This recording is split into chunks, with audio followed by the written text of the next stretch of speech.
Hi. Boom! Oh Sorry. my gosh. I had two computers going on at the same time. This one started playing the theme song like we were coming in. And so I'm kind of watching us. But delayed. But delayed. Yeah, it's hard to believe. Weird, Like people watching us is like watching the planets and the stars in the sky where you're not actually watching us in real time. Wrap your mind around that. Anyways.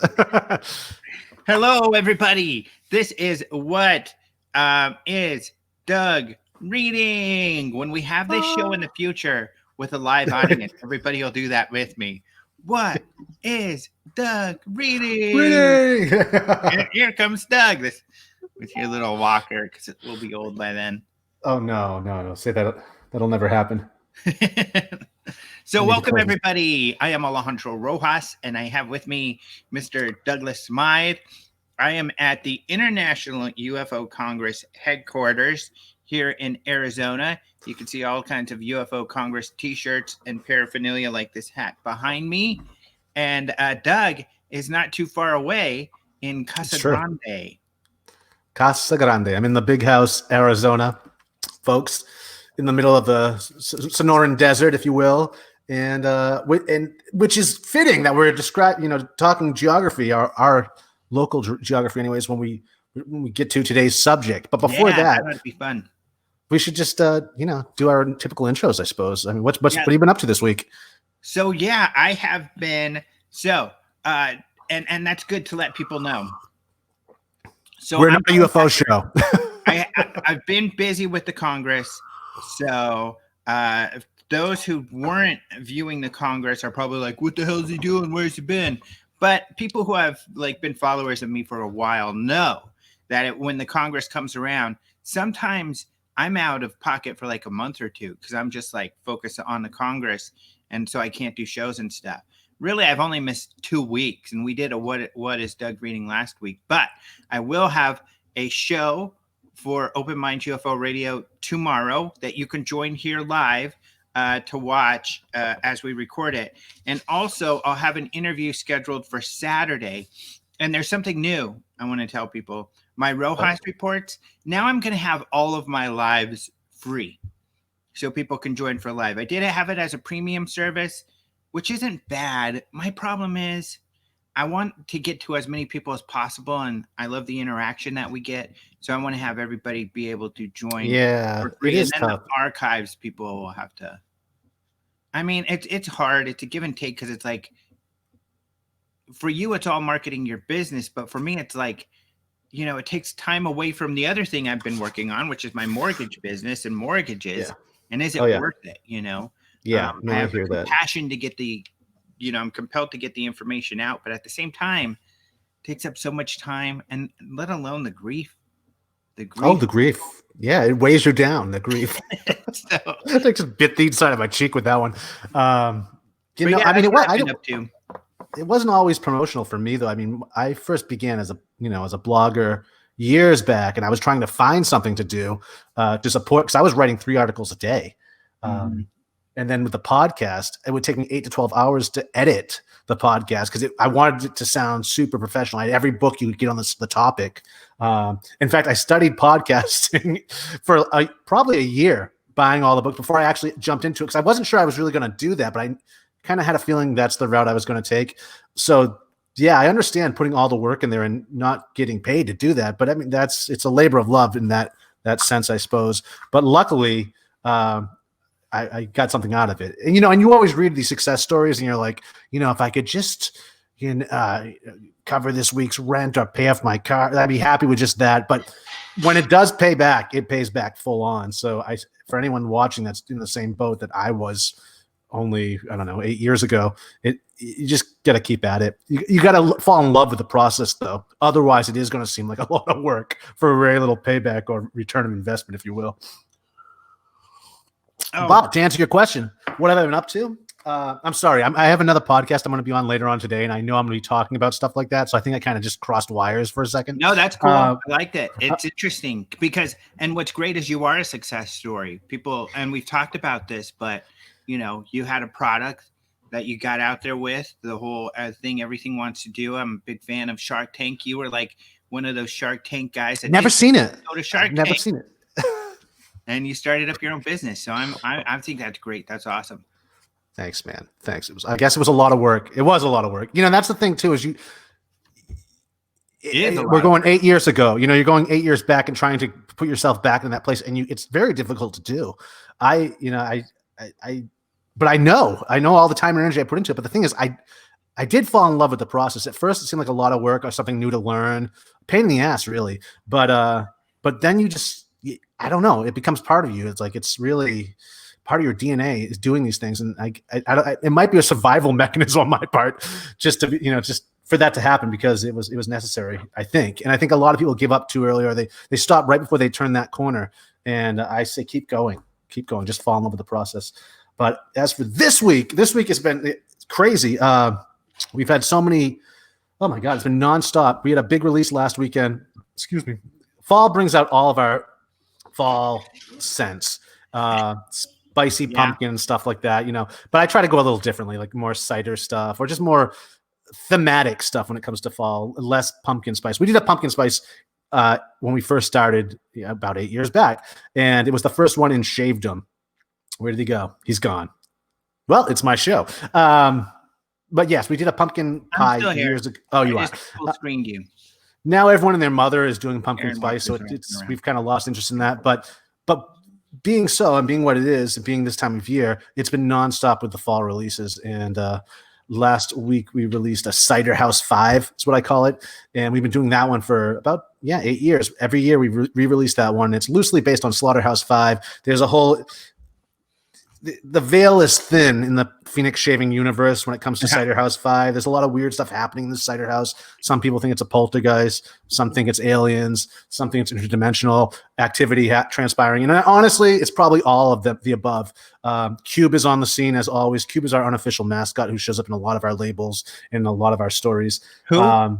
Cube. Cube. Just An Cube. actual cube? Or yeah, man. Cube. Yeah, I've bought one of your Cube soaps. Cube is like, I didn't know it was a character in your story. Oh yeah, even as well. You see him right there. Oh yeah, look at that. Cube. He's in all of our artwork on and here's another. See him right. Where is he? Right up there. And that began with your Cube soap, I'm assuming. There's the UFO. Or did the Cube character came first. The soap?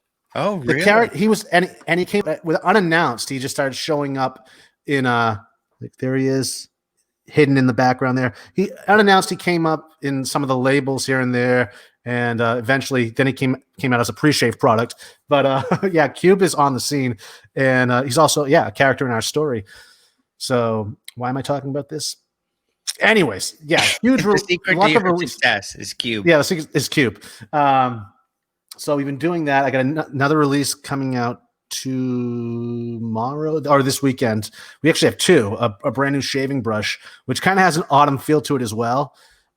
It's called the Amber Aerolite, and it's pretty cool. So it's got an autumn theme to it in color. It's an amber. It looks like an amber resin, it pretty much is an amber. All it's missing is like an ancient mosquito inside of it. That and the new soap scent, or not necessarily new, but the reboot or the reissuing of this other classic fall scent by us called Blue So Win. And many people mispronounce that. They call it Sam Hain, Blue Sam Hain, but it's So Win. It's pronounced. So Win. Yeah, I guess you could say it's a pagan holiday. It's an ancient holiday is what it all comes down to. So there's that. Sure we'll get into this, but pretty much all holidays are pagan, huh? Well, I mean, yeah, all holidays their roots are pretty much pagan. There are no new holidays. I've always had a problem with that. Like, why are there no new holidays or no new parades? It's always the same thing over and over again. I know. Because it's hard to start one. You got to be some big person and die maybe to inspire a new holiday. It's hard. Maybe about a reality television show or something like that. You can inspire one. But actually, I shouldn't say that because, we will touch upon this definitely today. There are things within our culture that are fantastic, that are born out of nothing, but conditions must be perfect in order for this to happen. And I'm thinking of right now off the top of my head, I'm thinking of the Mojave phone booth, which we'll get to. But I mean, like just random things like that, or the phantom soda machine in Seattle, random things that show up in our pop culture that people travel millions of miles to get to and take their picture next to it and write a blog article about it. So we do create our own like little pilgrimages. And I guess certain holidays, and this in case when I use the word holiday, I mean like a vacation around these pop culture phenomena that are just so obscure and random that you got to fall in love with them. So, oh, somebody said UFO speaker. Do I have it back here? Oh, what is it? Oh, someone was talking about the UFO speaker because I used to have sitting right over my shoulder one of those UFO speakers. Oh yeah, but it's I could go get it. It's sitting over here, but maybe in a minute I'll go get it. Used to have it right there, and that's where it usually sits, but it's gone. However, right here next to me is a whole pack of them. We don't have a whole lot, but yeah, buy one if you want. I'll bring one over here in a minute. But oops. So I guess that's my intro into the Desert Oracle. Yeah, interesting. So that's today's story. Speaking of the desert and the strange stuff in the desert and where you live, when I mentioned Casa Grande, of course, people around here call it Casa Grande, but have you been to the actual ruin? Yeah, I have. Yeah, a few times. I love it. Cool, me too. And I'm very proud of you for having done that because you're like maybe the only person I know who lives in Casa Grande who's actually gone to the ruins. Because they're actually, for some reason, you know, what about 5 miles away, maybe less than that, in Coolidge. Yeah, exactly. I was just going to quiz you on that. Do you know where they're located? Because it's they're not even in Casa Grande. Casa Grande is named after a monument in another town, or Casa Grande, which it should be called. Oh yeah, I've been there a few times. I love it. In fact, if I was a little kid growing up here, I would be part of the Junior Rangers. Every time I'm there in the gift shop, I see the little vest you can buy with the patches, and I'm like, yes. But no, of course I'm going to go to the ruins. That's what I do. That's awesome. It's really cool, and they've got a couple owls that live there. You can see sometimes the ball field. It's awesome for what it is and what's unearthed, but there's so much more there that's not unearthed. This is my problem with it. In fact, Casa Grande was the first protected national monument in the USA. Not many people realize that. But yeah, there's so much archaeology that should be going on there. There isn't. It's kind of static. It's just the monument they're preserving now. And they don't want to disturb any of that stuff, so they're not digging into it. But I mean, imagine what you'd find. This was a huge, huge settlement back, going back 1,000 years. And it was a big house. I mean, they were living in houses, big clay houses back in the day. I mean, it goes against everything we're thinking. When we think of Native Americans, they had their own irrigation system. In fact, the irrigation systems that are still in use today in and around Phoenix and even around here are on top of the original ones that they had built. This culture had built. Yeah. It always kills me because there's some really cool ruins right in the heart of the city here in Phoenix. In fact, right next to the airport, which is really weird because there's the airport and there's this industrial area. I think there's this, porn store across the street or down the street. And then you have this like little park for these ruins, Native American ruins.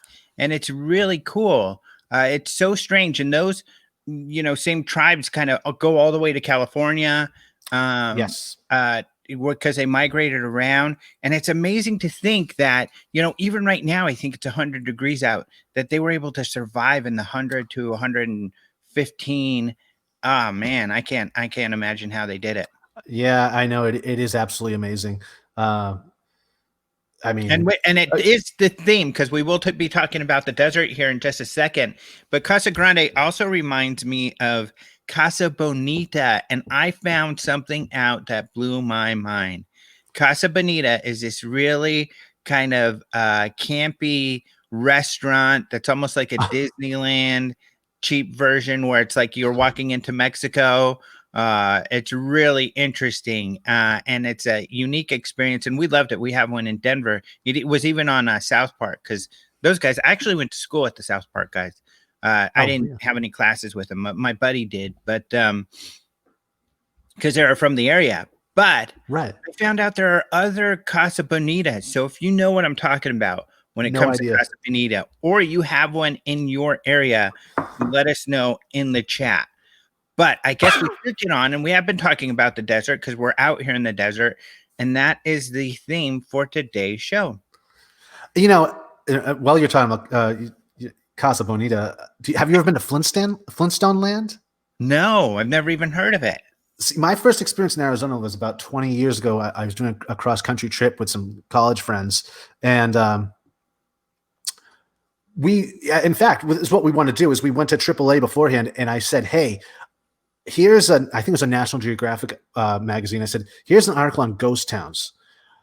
I want directions to all these ghost towns. And what we were doing is we were studying photography at the time, and we had a friend that owned a vintage clothing store. And we were like, hey, we're going to visit friends all around the country, bring a bag of your vintage clothes and have them model them for us in ghost towns or whatever, So it would kind of like, kill two birds with one stone, my appreciation for ghost towns. And I could also get paid and do my art at the same time. And we were about to do, this is what the plan was.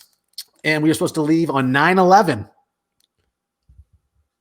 And then 9/11 happened the day we were supposed to be leaving. I was actually in the post office getting ready to leave, and we just ordered a bunch of film to be delivered to this place in Utah where we knew we were going to be. Where we ordered the film was from Manhattan. So the entire time we're traveling, we're like, where's the film? Why hasn't it come in yet? It was in downtown Manhattan, B&H, in fact, for those of you who still buy film. I know B&H. Yeah. So it was like AV product. So it was the weirdest. So we still stuck with the trip because I'd taken all this time off from work. I was like, we got to go. But instead of photographing our friends wearing clothes, it became more of like a documentary style type photo shoot where there was no planes in the sky. It was the weirdest time to be traveling. There was billboards on the side of the road like God says he's mad and stuff like that. You're getting to this other side of the country. We were coming out of Amherst, Massachusetts, Western Mass, Hampshire College, Amherst, Smith, Holyoke. That's our bubble that we were in. Now we're driving cross country into this rawness, into this weirdness that no one had experienced before. And no planes in the sky. It was a weird time to be on the road. The only people when we got to the Grand Canyon that were there were, I think it was Japanese tourists. No one else was traveling this time. And we stumbled upon this place called Flintstone Land. And it was an amusement park. And the theme was Flintstones. Very few people know what I'm talking about. I think it still does exist. I don't know if it's open anymore. But we were the only people there. They had to turn on rides for us. It felt like we were in a Scooby-Doo episode. It was so creepy. But it got a lot of great photos out of it. But it was definitely a weird... It's somewhere in Arizona. I can't remember the town it's in right now. If you Google it, you'll still exists. I'm going to look. I think it was for sale at one point, but Flintstone Land. And so, can I ask you a favor? Yeah. Try your best, and this may take some effort. To talk into the mic? No, to not tangent, because we keep tangenting, but I segue to the book, and then you went to Flintstones Land. Well, you started your segue included I Casa Bonita. I mean, that's a setup if ever there was. I embedded a tangent inside of my segue. Yeah. Which derailed the whole thing. No, but honestly, this is part of it and part of today's show because what this magazine is about, or zine, I should just call it, is just that. Desert stories and the weird and wonderful things that happen in the desert in between here and the high desert. Oh, so this is in the desert. Yeah, can I show? Yes, because this is desert. It's Bedrock City and Raptor Ranch. Oh yeah, is it still? I don't know that it's around anymore. It was in Williams, Arizona. Williams, there you go. Should I show people real quick because it is pretty cool? Yeah, I think it's definitely part of it.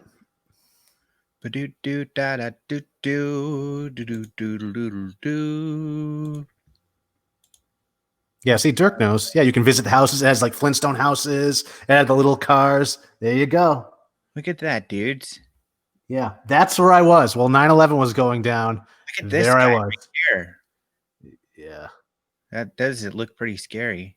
Wow, that's neat. It was bizarre and surreal. Crazy. And it was just random. Like we drove by it and we're like, we need to eat there. And it turned into like this all-day adventure of us in Flintstone. Although I'm not sure it's there anymore. Oh, yeah. I think it was for sale. Oh, it's far. So it's up past Flagstaff there. Wow. So there's Phoenix. You're all the way over here. I'm over. And I was driving horizontally across the country. I wasn't coming from Phoenix. I was coming from Massachusetts at the time. Wow, So this was a whole other planet, whole other world. And that's the thing about the desert out here is you stumble upon these weird, wacky things that were once something, because I mean, Route 66 went through these parts. So this was like, the tourist capital of the world. But after that came and went, these things are still standing. And that's, the point I want to make is in the desert, you can find a can out there from 1943 still that's been in the same spot forever. So, I mean, things that were built 100 years ago are typically still standing or falling apart in front of you, but they're still there is what it all comes down to. And that's what this book or magazine, this is a magazine, folks, a quarterly magazine. And I don't typically, well, whatever. We just started this show, so I can't really define what the show's about, but it's pretty much what is Doug reading. And this is something that I read. And it's a quarterly zine put out by Ken Lane, who's up in Joshua Tree. And it's a collection they're all articles by him written about the strange happenings in the desert. Really cool stories, strange little articles. Here we go. The hidden cities and secret creatures of Death Valley, stuff like this. He also has a podcast. Well, it's a radio show, actually. They do on the local station.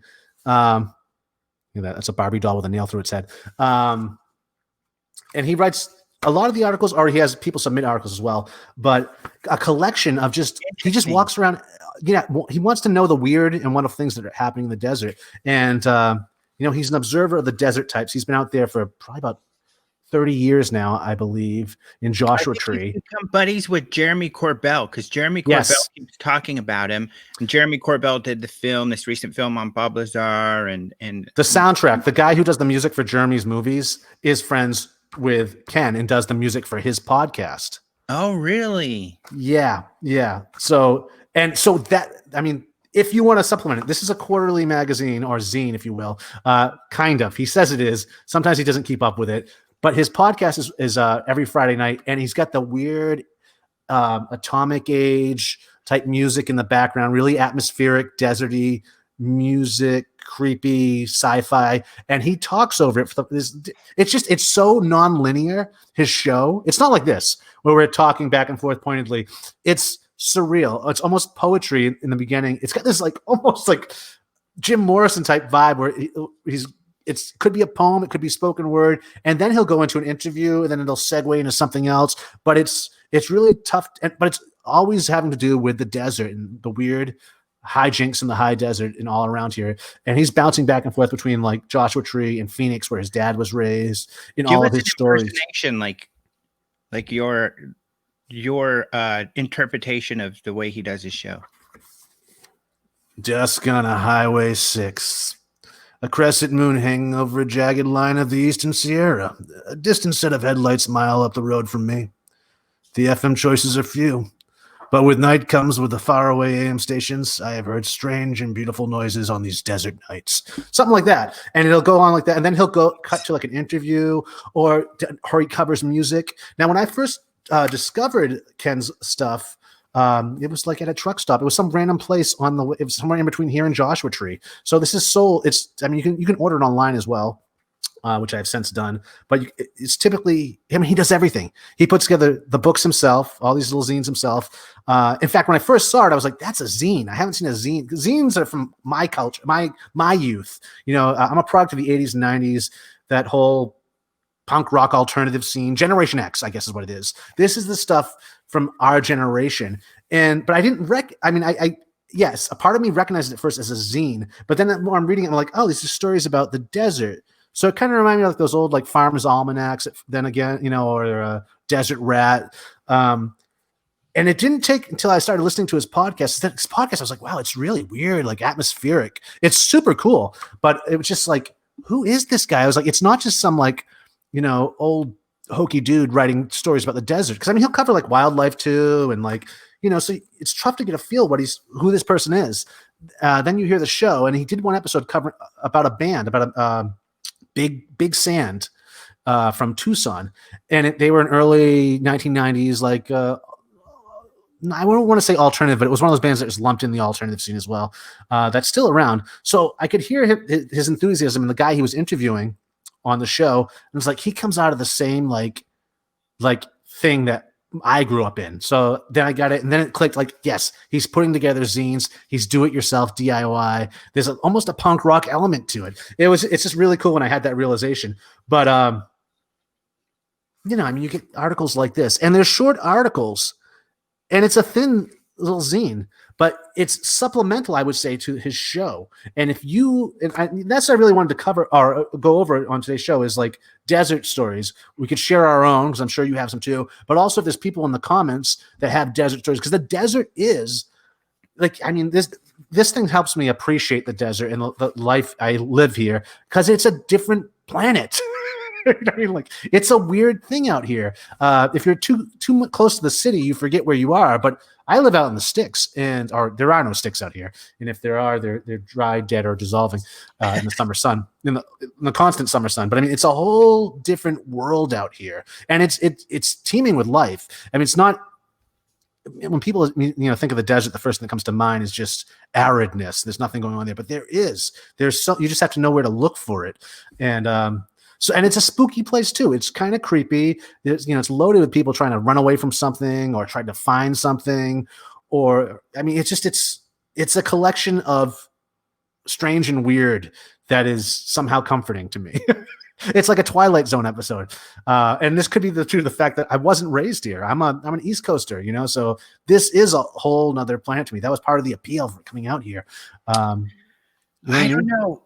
It's interesting you say that, and it's weird because I kind of have a little bit of a love-hate. I always love nature, and that's what's great, at least for me. I can always really connect with nature and the wildlife and everything, no matter where I'm at. I can like go outside, take a walk, and it's so calming, and it's really helpful for me. It's the people that are always the hard part. And the culture is interesting, but the people can be a little bit scary, especially when you see these little makeshift compounds that are usually centered around a trailer or two. And it's almost like in some of these little places, like they live in one trailer, and maybe they've lived store stuff in the other, and then they move to another one because you see this old run down one or two of those, and it's like, what did they just move every so often? They drag in a new one and move into the new one. I don't know what's going on. If you look into those other ones, they're usually packed with stuff like especially where you are, like Casa Grande. I'm sorry, it's kind of a weird, scary city, a little bit town. Oh yeah, you got your desert rats here. I mean, it really is. I mean, and there's something lovable about them at the same time. I mean, like they're off the beaten path. You can tell them immediately, like what you're dealing with. I could be at the supermarket and I could scan around the supermarket and I can tell you who just crawled out of the desert and who didn't, who crawled out of the subdivision or whatever. Because it's just like everything else in Arizona. The sun destroys everything. There's nothing you can put outside for a long period of time without it getting destroyed over time. I know. Just especially when you're newer, to Arizona and you put stuff outside, literally dissolving in the sun. It bleaches. So weird. Even you see cars with the spots or like the coating coming off cars. I'd never seen that before on the East Coast, but here the sun eats away at like the top coat of paint on cars, so it peels off. And but bizarre. The people that come out of the desert look like that. They've got their little dusty holes in their clothes and stuff. Boots. They got to wear boots to walk around their yard because you're kicked in cactuses otherwise. I mean, like it's really. But there are some questions. So somebody mentioned. So great, these guys are participating in their desert knowledge. The people in the chat here. Jock of Ages says that whole Salton Sea area was a boomtown turned ghost town.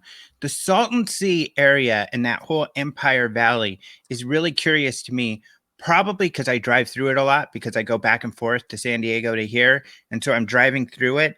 And what's interesting is, first of all, it's kind of cool because there's a naval airfield right there in the middle of it, which is kind of weird. So you see jets practicing, but of course there's Gila Bend too, where there's lots of jets flying around and stuff. But right. And Edwards isn't Edwards is not in the Arizona. That's Palm Springs. That's more Palm Springs area, I guess. Yeah. So I guess that would be further north. But the Salton Sea area is so weird, and I think it's one of the biggest actual problems that we're not really addressing. It gets lost in that the Salton Sea. First of all, there's a lot of fertilizer that's used because there's lots of crops and there's lots of cows. So driving through there is difficult because there's all these dairy farms with tons of cows, literally clouds of methane. And the one good thing about the pandemic is now when I'm driving through these areas that even when you have everything closed up, the smell still gets into your vehicle. Now, at least I have a mask to put on, which helps with that smell. Because some of these valleys, it's like it feels like you're getting coated with the methane from the cows. It's I never even realized my windows are rolled up so tightly and the air conditioner's cranked that I don't even. Yeah, and it doesn't work. You cannot keep it out in some of these places. And then the Salton Sea is evaporating, and all of this these like pollution from the area and all of these, what am I thinking of? The things they use to keep the bugs out and stuff. The stuff they're spraying on the crops has gotten into that water. And as it dissolves, like the air throughout that whole valley is awful. Deep, like really bad. So the air Roundup.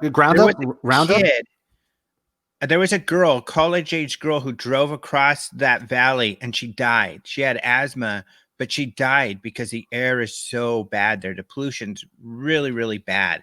So I try not to even stop when I'm driving in the Empire kind of Valley area in California. So the Salton Sea is really weird. And like this guy says, there used to be a bustling town there where they used to fish and everything, but now the water's too rich in salt and pollution where there's nothing there. It is weird too, because usually you drive by a lake and you're used to seeing boats and skiers and all kinds of activity all around the lake and on the lake. Not the Salton Sea. It pesticides. Thank you. That's what the word I was trying to think of. I'm gonna nickname Jock of Ages just Jock or GOA. One of the two. I don't know which. What do you think? Do you have a preference? We could ask Jock of Ages if he has a preference. Yeah, it's probably ask him. I don't have a preference. But it reminds me of that. What's that sea in Russia? Same thing that dissolved. Used to be the largest sea. It was a body of water more than the ocean. It wasn't an ocean. Oh, but it had salt water content, but that too got so small and small that the salt content increased. I mean, it was considered a lake because it had, I think, 10% salt. But then as it got smaller and smaller, the salt levels obviously became more concentrated and was killing off fish, everything else. And then same thing, all the farming and everything else happening. In fact, what killed it is because they started using it for irrigation. In a century. I'm sorry? The Salton Sea is on the San Andreas Fault also. Lovely. Yeah. So someone else said so. Renee, first of all, I love you. He was complaining that he was getting blocked a lot by the mods at the UFO Congress, but I've participated. I've never in an open minds thing. I don't think I've blocked Renee. I did once for a little bit of time because Renee, you got to admit, you get off topic quite a bit and you'll start just typing and going off. And that can be a little bit distracting, but you're on topic, which is really nice. Today, but they're asking if I've been to the Roswell Museum. Well, I used to actually help the city run their annual festival, and I've been speaking out there for like 10 years. So yeah, I've been out to Roswell. Another kind of weird desert thing. What's weird about Roswell is you're so close to Texas, and you're out in the middle of desert, and really Roswell's not close to anything. No, it takes forever to get there. Yeah. And it's more of a hub than I think people realize. And then you see all the oil, the flames from the oil places off in the distance. And then you'll see the small little oil pumps just randomly in different places. There's also this town that's really weird. If you go to the Carlsbad Caverns, which I highly, highly recommend people do. In fact, that's a good trip.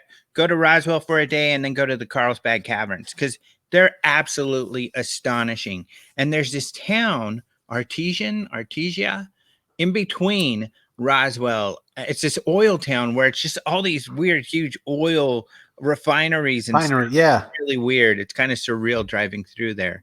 But you drive through there from if you're going from Roswell to Carlsbad Caverns, which is another weird one. The Carlsbad Caverns, which are, these giant, beautiful, humongous caverns that you walk through in the desert. And, you go down into the caverns and it's nice and cool. And, up top, it can be 110 degrees. And the festival is, I think, the only time I've been out there. No, I went once with my mom, actually. We drove out there, but when she lived in Albuquerque.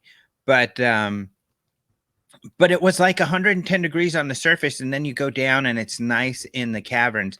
Gotta visit the caverns. That's a must visit. Have you been to the Carlsbad Caverns? No, I've been to the Karchner Caverns near Tucson. But it's the same thing. You're coming out of 100-degree heat, and then it's freezing cold in the cavern. I mean, it's not the same. You don't think it's the same? No, you're right. In that aspect, it is the same thing. But the Carlsbad Caverns are just ridiculously huge. I would have gone. It's like the Lord of the Rings. I mean, I totally on this little step in this gigantic cavern. It's like a cathedral, right? Yeah, I would have gone. Roswell had nothing fun. I mean, you think, Roswell is overrated, I got to say, folks. If you haven't been there, I mean, unless there's something going on, if it's just any day of the week, it was sad. I went to the walk-in clinic just for fun, for something else to do. Otherwise, you're stopping at these different shops that all sell the same crap.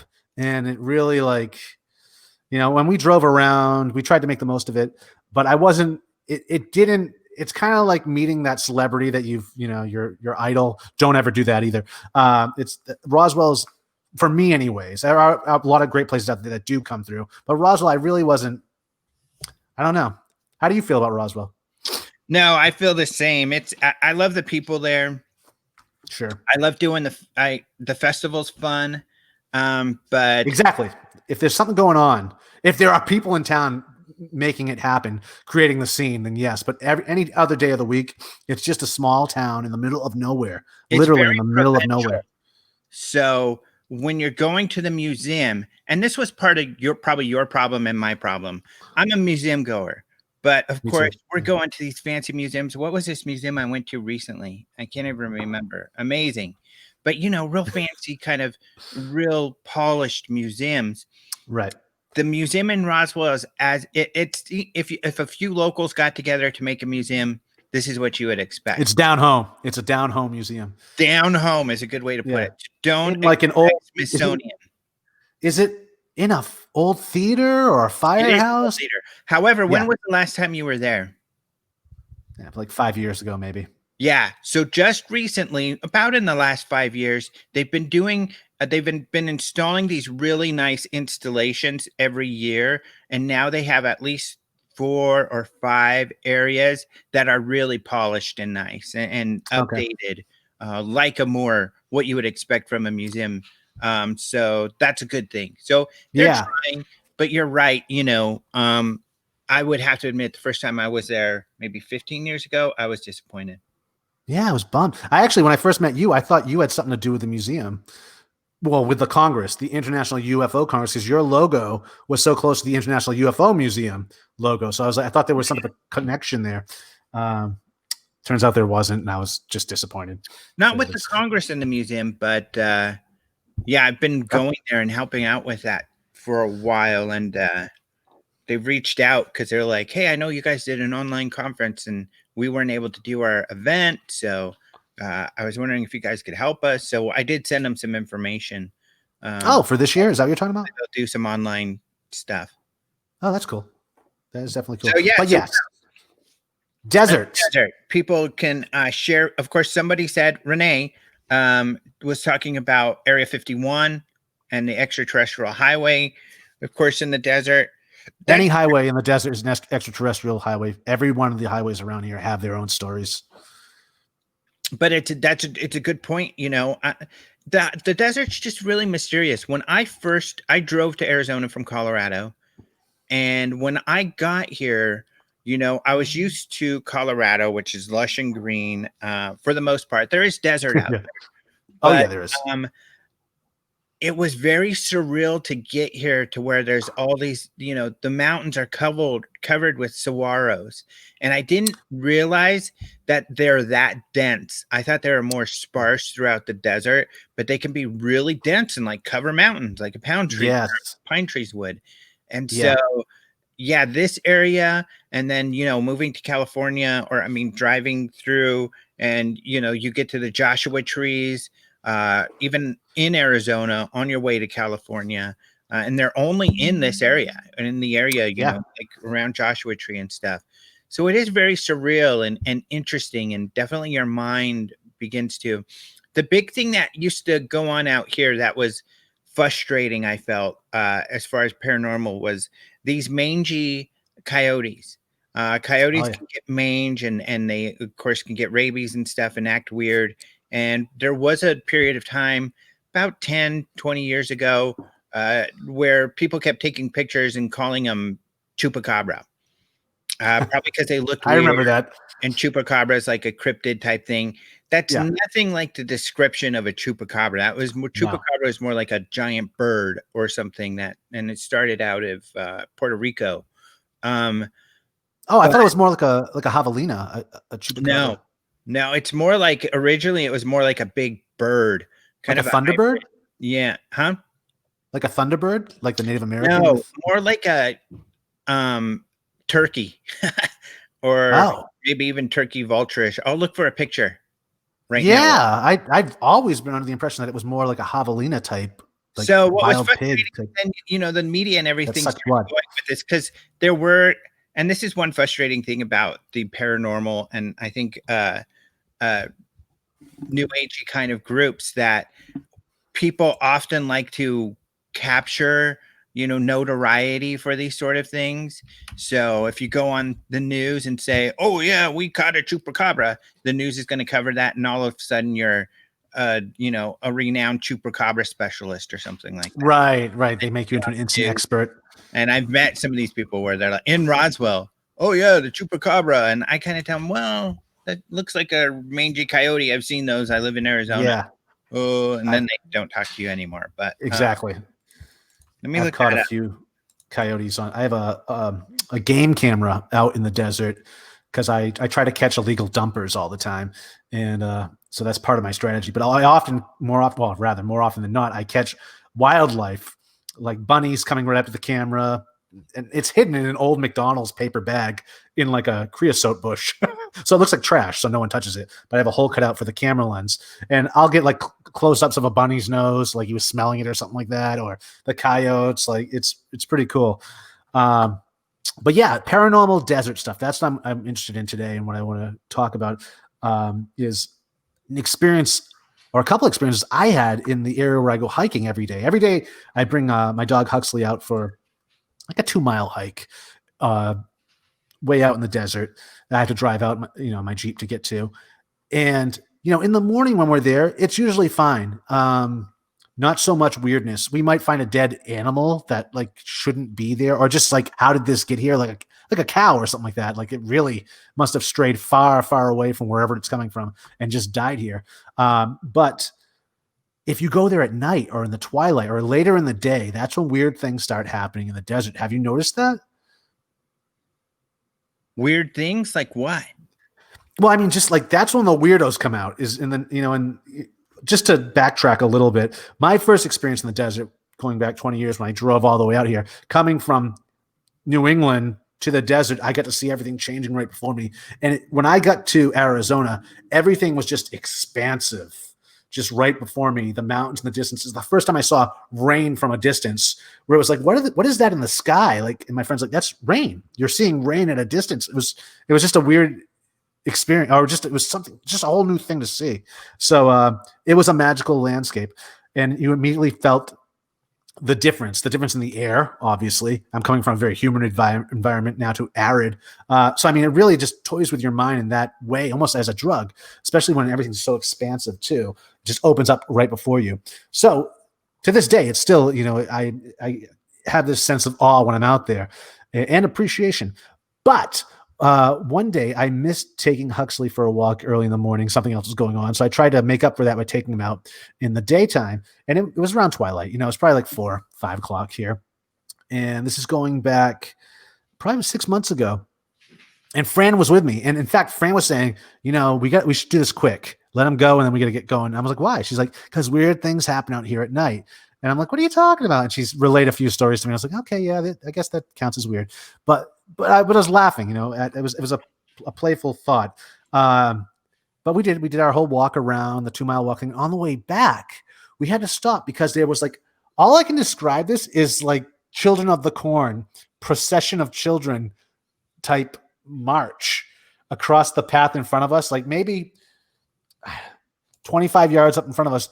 There was one kid, child, holding like a staff type thing with what I'm almost certain was some type of bird of prey on it. Like there was a bird on top of a stick that pretty much leading the way. This kid was leading, and behind him was other kids. And I'm trying to think what they were. There was like 2 birds in this parade that I don't know if they were real or not, what was going on. Now I know, as a kid growing up, if you suddenly see adults, you get out of your little playtime trance or whatever you're in and like maybe feel a little embarrassed. These kids kept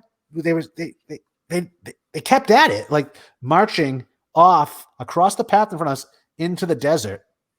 They just kept going. Like I don't know what that was about or what they were doing. It was the weirdest thing I'd ever seen. And I got to wonder, really, was I really seeing some of this? Because it was before I had LASIK surgery on my eyes. So I needed my glasses. So they were at a distance where it wasn't all that clear, but it was weird. They didn't break character. They didn't break. I mean, it was just like they were very serious marching. And I feel like they were carrying something too. I almost think they were going to let an animal go, but there was this whole like ritual element to it. It was bizarre. I looked at Fran. I was like, are you seeing this? This is weird. So that is a weird thing that I saw in the desert. Another time I was walking Huxley again during the day, though. This happened during the day. And there's parts of the desert, and this stuff doesn't grow too tall in the desert, at least not where I'm at. So the trees that are here, and I use the term trees loosely, they're mostly like a shrub that's overgrown. There are segments of the desert where I hike in that have more of these than other parts. So I call it like the haunted forest or wilderness. It's really not much of that, but it almost looks like a swampland minus the swamp. And I just get an eerie feeling from walking around there sometimes. And it could be just me. But one time when we were walking through there, I think I had described it too as an eerie place to Fran on a previous walk. This time I was alone though with just Huxley. And sitting on like, well, it was not a log, a stump where 2 kids in all black just sitting there staring ahead. I don't know what they were doing. Now there is a high school near this place, but I never see anybody out there really, any kids out there. I see signs of people out there all the time. Lots of people do illegal shooting out there. That's my biggest worry actually, is getting shot accidentally while hiking out there. I do carry a gun on me when I'm out there too, so it might be a little shootout action, but they were all in black. Like I call them the spooky kids. I mean, that's what they were. They were spooky kids just sitting there, not taking notice of me, and they were again, like probably yards away, but I could see them. I don't know if they saw me. I kept going, but it was like almost like an apparition. It was weird because they weren't moving or anything like that. And I didn't want to make eye contact and I just kept going, but it was another weird pseudo paranormal type experience out there in the desert after the procession of the bird children. Isn't that weird? Weirdo desert children. Here's I found Chupacabra. This is kind of like one of the early. Let's see, what's this one? Oh yeah. Oh. So this is kind of his drawing of these are the 2 popular descriptions. One is kind of like a bird-like. Some people say it's probably just a vampire bat, and which is possible. Because it does suck blood. And a lot of the descriptions were similar. And chupacabra means goat sucker, or sucking the blood. Right, right. And then this is another popular depiction. Here's another one too. Yeah. Cabra. Yeah, cabra means goat. Where I think this is it. I got to admit, this guy is a skeptic, but he's also a pretty good researcher. And he drew this based off of some of the witness testimony. And like he says here, the legend isn't even that old. It goes back to 95. Oh, really? I thought it went back 100 years at least. Nope. 95. Didn't X-Files actually have an episode of the Chupacabra on it? Like probably Maybe. somewhere around that time. Yeah. There's they were on top of it. Yeah. So yeah, there's Chupacabra, but I mean, it didn't look anything like here, I'll show you. Because then, like I said, 10 years ago, we had Coyote mange, coyotes. The media and people getting pictures of these mangy coyotes, calling them Chupacabra. I've seen one of these guys in the desert. I even took a picture and posted it and said, look, I saw a Chupacabra. But no, those are unfortunately coyotes with mange. And of course, lots of us have coyotes that live around us.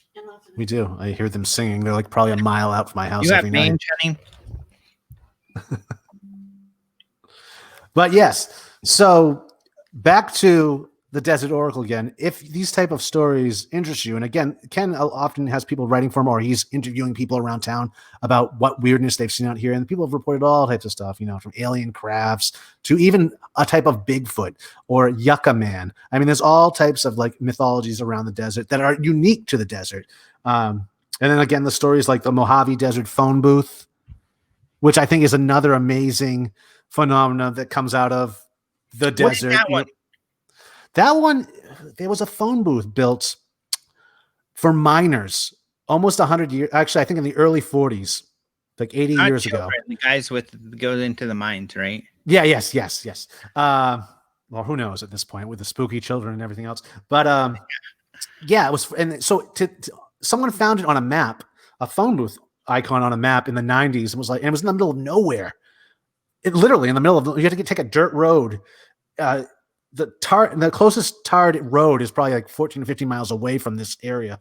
It's in the middle of nowhere. And it was like, what is this? Went out there to find it. And sure enough, it still worked. And news got out about this phone booth, and people started calling it from all over the world. So people would travel there to see it and answer the phone when it rang. And you could be camping. People would camp around it, and you wouldn't sleep at night because people would be calling all night long too from all around the world. This ancient telephone booth. Eventually, that's what the story's about. That's what the story is about. Yeah, and actually, there's been documentaries done about this. I mean, it was a whole thing in the late ~90s. I don't know if you remember any of this at all. So there was. It did work to go out. It did work. It did work. But so many people were showing up there to check it out. And like, seriously, you had to drive on not even a dirt road. It's like a path to get to it in the middle of nowhere. People were making this trek just to experience this rare weirdness in the desert. And only to answer the phone for other people calling it. And eventually, I think in the early 2000s, the National Park Service or someone like that took down the phone booth, and then someone showed up and put up a headstone for the phone booth that was there. But even that got taken away eventually. But documentaries have been done on this. I think there's one on. It's got to be YouTube. I've seen it on. It's probably like 15 minutes, 20 minutes long. It's a short documentary on the phone booth. But the Mojave phone booth, it might be called the Mojave Mirage. The documentary. Did you find out the origins of this phone booth? Yeah, so there was a mine back in the day. In order for the miners. Yeah, to give them a place to call their families and whatnot. It was installed there, and it went through a few. It was always the same booth, but the phone itself, I think, changed over time from like one of the crank up ones to a dial to a push button in the 70s. But it was like one of the longest standing in the middle of nowhere type things ever. And it's like the Phantom soda machine in Seattle too, which I've actually visited and have pictures with. This soda machine in the middle of the town on the street, just random soda machine that's been there. No one knows who's filling it with soda. It always has soda inside of it, or who's collecting. No one's ever seen anyone interact with the soda machine at that level. And it's gained this cult following. I think it even has a Facebook page, if I'm correct, if I'm thinking of the right thing. But the Phantom soda machine in Seattle. I mean, so stuff like that. It is fascinating, and it's great that there's nothing mystical or magical, but we somehow make that into it. We inject it with this like this power, if you will, so that's so powerful that we will travel from all over the place, people like me at least, to see these things.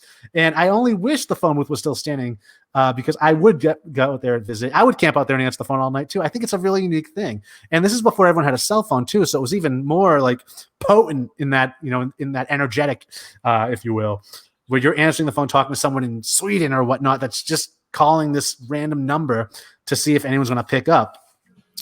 I don't know. I think that's really cool.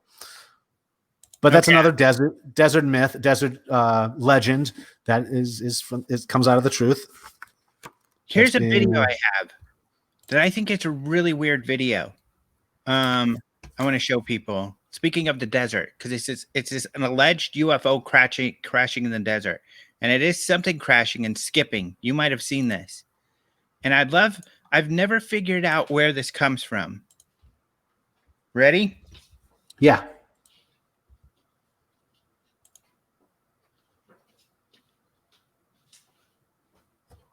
Isn't that weird? Have you seen this one? No. I've seen. So it skipped once and then boom. It's weird. A video that I've never figured out. That looks like how it's described the crash that happened in Roswell. I know exactly. And it's obviously in the desert. Some people said Colorado, some New Mexico. I've heard white sand, which makes more sense if this is like a missile test or something. Yeah, that is probably what it is. It's some type of military. But what a weird video, huh? You can see it. It even looks like it's smoking, leaving some kind of trail. Hit, but it survives. Going straight into the ground, it survives and skips. Before, here we go. Still going up. Someone says it looks like it's trying to fly back into the air again before it can't do it and comes down. Right. And that's where we see. Yeah, that looks like how the crash scene is described in Roswell. Let's get to the crash again. Here we go. No, they keep showing the skip. Oh, I see the crash. But that's the great thing about the desert is you are setting yourself up in the perfect condition to witness stuff like this, because there is very little light pollution. You do see weird things like this, and you do see military testing like this too. And that's one of the cool things I do like about the drive to Roswell, even though it's long. It's beautiful. It is pretty, and especially coming from Arizona, because I did it 7-8 years in a row, maybe. Going through white sands. And yes. And there's a cool museum on the White Sands base, a couple of them. Then you go through by, the Air Force Base and Alamo Gordo, where there's another cool museum. And what's cool about these museums is because they do so much missile testing there, they've got tons of rockets and missiles. In fact, in the White Sands one, and there's nobody ever there, there's this giant V2 rocket that's in great condition that's in this building you can go look at, which is really cool. That is interesting. Oh, look, even Dirk says he thinks that was a variant of the V2. Maybe. It's interesting it survived. Yeah, I love that drive out there. Last time I went to New Mexico, I'm trying to think where I went. Oh, I went to Aztec. Have you been to Aztec, New Mexico? I have. So I've been through there quite a few times. Someone says it's from Out of the Blue. No, it's before Out of the Blue. Out of the Blue was a documentary just using it. Actually, I think the first place I had seen it in that marker is from UFO TV made these videos. I think with Peter Robbins, that were a collection of the best UFO videos. So it's older than Out of the Blue. I know Out of the Blue used it, but which reminds me, somebody mentioned that James Fox, who made Out of the Blue, which was a great documentary. I'll be interviewing him soon because his new documentary is coming out on the 6th. So, in fact, I think I just got a preview copy of it. We're going to watch soon. I'll let you guys know what we think. Very cool. Yes, Aztec, New Mexico, it's named after a ruin that was found there. That wasn't actually Aztec, but it was confused as such. But there was also supposedly a crash landing that happened there too, an alien crash landing. A couple put out a monument in the desert out there that I went to check out. Couldn't find it though. Driving around, my friend forever. It was so difficult to find the monument that they put up. But I'm not that was, really but driving out there was really like, again, it's so expansive, the landscape. You're just looking at the sky in front of you. And I was almost trying to call down a UFO with my mind or anything, because I mean, it's the perfect canvas for such an event to transpire. And no, I saw nothing that drive down there, but it's an awesome drive if anyone can do it. In fact, I would say fly into Aztec when we drive to Las Vegas. Stop there and check out the ruins. Sometimes it's awesome. Oh, it's awesome. Yeah, I love that. Yeah, the ruins are. No, don't look at the monument. You'll be driving around forever. Montezuma's castle, which is really awesome, in the side of a cliff, not north of here, on the way to Sedona, but it has nothing to do with Montezuma either. Well, I don't know. That the weird thing is, like, I lived in Montezuma, Costa Rica, so Montezuma's treasure and whatnot. The rumor was that it was hidden. I'm trying to think how this went. Up north. The Aztecs kept saying, no, they kept telling the Spaniards it's up north. They kept giving them different places where it could be. So I think there was a lot of red herons that the Aztecs put into place to distract the Spaniards from where the treasure or gold could be. But for a place in Central America to go under the same name is kind of weird. And there's lots of mounds all around this peninsula in Costa Rica. And so I was always trying to connect that because I mean, it is the same Moctezuma that they're talking about. It was just, I found it weird. And there's a lot of pre-Columbian ruins and odd things on this peninsula that have never been researched. It's only been inhabited for about 75 years. And it was given away to farmers by the country of Costa Rica just to get people out there because there is no infrastructure. But I was living there for 4 years and I would always find stuff, old pre-Columbian ovens. It's very close to actually this place. In Nicaragua, Ometepe. Too far north for them. And in fact, the leading theory about the Cibola city of gold was that they kept telling the Spaniards to go north so they would leave them alone. They would go exactly. It's the red. Need to go north. Yeah. So I'm saying if they were going to hide it anywhere, South Central America. Yeah. Because Ometepe is also on the same. It's on the same trade route as Montezuma, Costa Rica. It's on the same peninsula. It's connected to it. So they actually had a straight. I've never heard this anywhere. This is all in my mind. So think of that what you will. But it is on the same trade route, and it is. So why would you call it Montezuma unless you were saying, hey, there is some type of connection here? And again, there's lots of mounds there that. I'm not sure if there's anything in there or not. And, so that name gets around because he was so famous. That's why we have stuff named Montezuma out here that has nothing to do with Montezuma because he was famous and you know how people are. But I just wanted to talk about a couple of things before we wrap this up here Jacove just said Dolan did a great interview about Aztec with a couple who did all the research. I've interviewed those guys quite a bit. In fact, I've been interviewing them for a long time. Ramses is his name, and his wife. It was made up though by a con man, wasn't it? That whole story. Well, maybe. So yeah, the people think the roots of it is from that first book about flying saucers, written by Frank Scully, which was based on these con men. But according to these researchers, there have been people who, and they're all like third-hand witnesses who supposedly their brother heard or saw something. And I mean, it's one of the worst cases, I think. It's got no evidence. It's got, a few anecdotal things, and then a lot of speculation.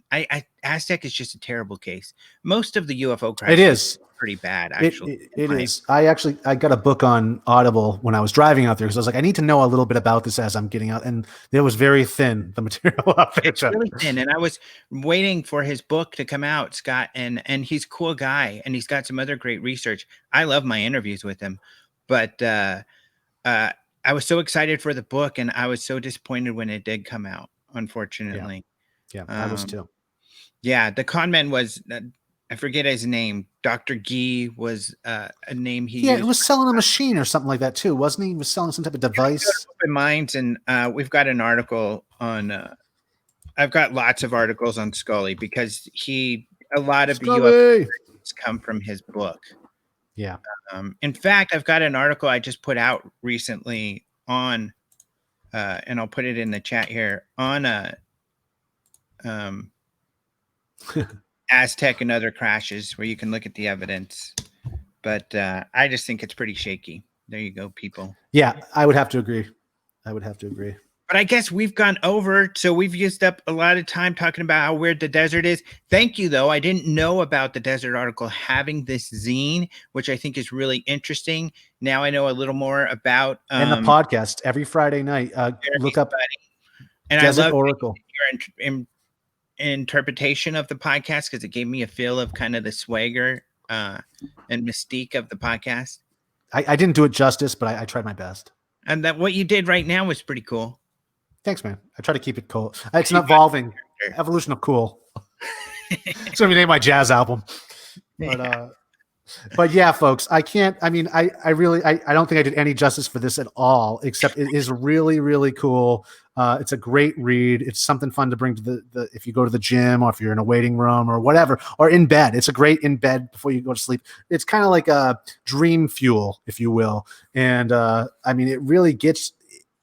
The language used is it's deserty, it's atmospheric, it's everything the podcast is too. Comes out every Friday night. If you get a chance to listen to that, just Google Desert Oracle Podcast. It's on Spotify, and it's a fun read. It's what Coast to Coast used to be, if you will. That reminds me of like George Knapp, the beginning when he's on Coast to Coast, like a Chinook wind out of the desert, which is his intro. Yeah, no, not a Chinook. He says it's like a Scirocco. Scirocco. Yeah. You're right. I used the wrong word. No, it's okay. But yeah, it's really it's kind of like what Coast to Coast used to be with Art Bell back in the day, that same atmospheric, something spooky you want to listen to at night. I think it comes out I think it's like 8 p.m. every Friday night. But again, it's a podcast, so you can listen to it every time or anytime. And this is what this show's all about. I like to talk about what I'm reading, but also stuff I'm listening to. That anything to do with the spooky and the paranormal is what this show is pretty much about, and giving you guys more resources to dig into that, to get you outside of straight up UFO stuff. There's a whole wacky world of paranormal out there. The whole wacky world of Douglas Smythe. Yeah. And that said, folks, I will be on today. I'll be on a live podcast called the Fat Thor Podcast. It will be about male grooming and shaving, the history there and the controversy around that. But that's going on at 6:30 Eastern on the Fat Thor Podcast. I've never been on this. I've never watched it yet. I was just invited.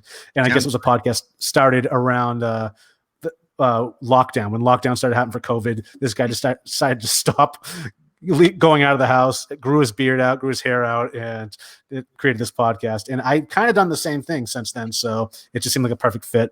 So that's going on later on. If you guys are around, Google that and show some support. So actually, you've been shaving. Looks good. And it's your George Michael thing going on.